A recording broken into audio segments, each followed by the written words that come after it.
Que la paix et la grâce de notre Seigneur Jésus-Christ soient avec vous toutes et tous. Amen. Le texte biblique de ce mardi 22 avril 2025 est tiré de l'épître de Paul aux Romains, chapitre 6, du verset 12 au verset 23. Le thème de ce jour est le suivant. Libéré du péché, fais-toi l'instrument de la justice. Prions. Seigneur notre Dieu, nous voici devant ta parole vivante et puissante. Nous croyons qu'elle est vérité, qu'elle est lumière, qu'elle est vie. Nous te prions, Père, d'ouvrir nos cœurs et nos esprits. Fais taire en nous toute distraction, toute agitation. Dispose-nous à entendre non seulement avec nos oreilles, mais avec notre âme. Saint-Esprit, viens nous éclairer. Donne-nous de comprendre ce que tu veux nous dire aujourd'hui. Amen. Romains chapitre 6, du verset 12 au verset 23. Le péché ne doit donc plus régner sur votre corps mortel pour vous faire obéir aux désirs de ce corps. Ne mettez plus les diverses parties de votre corps au service du péché comme instrument du mal.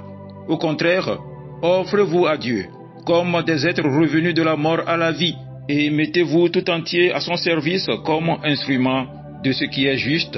En effet, le péché n'aura plus de pouvoir sur vous, puisque vous n'êtes pas soumis à la loi, mais à la grâce de Dieu. Mais quoi? Allons-nous pécher parce que nous ne sommes pas soumis à la loi, mais à la grâce de Dieu? Certainement pas.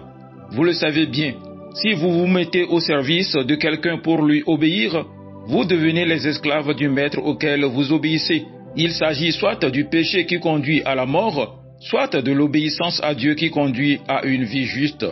Mais Dieu soit loué.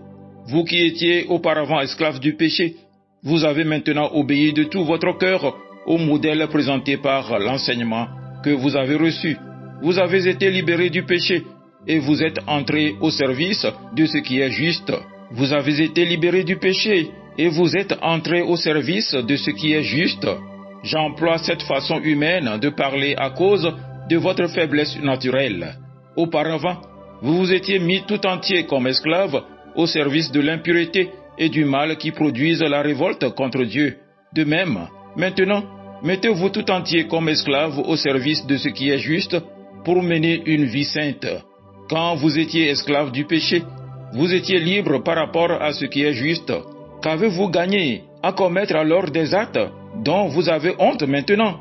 Ces actes mènent à la mort, mais maintenant, vous avez été libérés du péché et vous êtes au service de Dieu. Vous y gagnez d'être dirigés dans une vie sainte et de recevoir à la fin la vie éternelle. Car le salaire que paie le péché, c'est la mort, mais le don que Dieu accorde gratuitement, c'est la vie éternelle dans l'union avec Jésus-Christ notre Seigneur. Amen. Frères et sœurs, aujourd'hui, une question simple, mais profonde peut être posée. Que faisons-nous de notre liberté? Parce que oui, en Christ, nous sommes libérés. Libérés du péché, de la condamnation, du pouvoir de l'ennemi. Mais cette liberté, elle n'est pas un passe-droit. Ce n'est pas un feu vert pour vivre comme bon nous semble.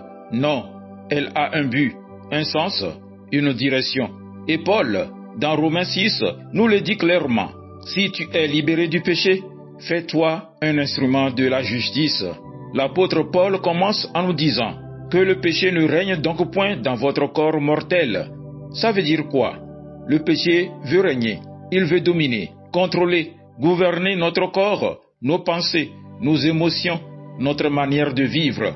Mais attention, Paul ne parle pas ici d'un péché isolé, il parle du péché du pouvoir, un pouvoir qui nous éloigne de Dieu, qui veut qu'on lui obéisse comme un maître. Et pourtant, Paul nous dit, vous n'êtes plus sous la loi, mais sous la grâce.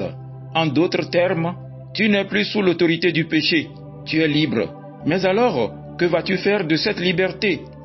Paul continue en disant, offrez-vous à Dieu comme des vivants revenus d'entre les morts. Il ne nous dit pas, restez tranquille, vivez votre vie pour vous-même. Il dit, offrez-vous, engagez-vous, soyez des instruments entre les mains de Dieu, pas des spectateurs, pas des touristes spirituels, des instruments utiles, façonnés, dirigés par le Saint-Esprit. Il dit même plus loin, vous étiez esclaves du péché, mais vous avez été libérés, et vous êtes devenus esclaves de la justice. Le mot esclave peut déranger, mais ici il signifie « je me donne entièrement à Dieu ». Je ne lui appartiens pas à moitié, je suis à lui. L'apôtre Paul résume tout avec un contraste frappant. Quand tu étais esclave du péché, ça produisait quoi? La honte, la séparation d'avec Dieu et la mort spirituelle. Maintenant que tu es en Christ, ça produit quoi? La sainteté, la transformation et la vie éternelle. Et il conclut avec ce verset qu'on connaît bien. Car le salaire du péché, c'est la mort, mais le don gratuit de Dieu, c'est la vie éternelle en Jésus-Christ notre Seigneur. Chers frères, chères sœurs, tu choisis ton maître, tu choisis la semence que tu plantes, et tu récolteras ce fruit. Alors, choisis la justice, choisis de te donner à Dieu, choisis la vie. Frères et sœurs, ce jour, je vous encourage à faire un choix clair. Tu as été libéré du péché, mais es-tu vraiment un instrument de la justice de Dieu? Pas juste le dimanche, pas juste en chantant, mais dans ta manière de vivre, d'aimer, de pardonner, de servir. Mon frère, ma sœur, sois un instrument. Laisse Dieu jouer sa mélodie à travers toi. Offre-lui ton cœur, tes mains, ta voix, ton quotidien. Je vous invite à cette prière. Seigneur, tu m'as libéré du péché, de mes chaînes, de ma honte, mais je ne veux pas m'arrêter là. Fais de moi un instrument de ta justice, un canal de paix, un témoin fidèle, une lumière dans ce monde. Je me donne à toi tout entier. Conduis ma vie. Amen. Agréable journée à vous tous.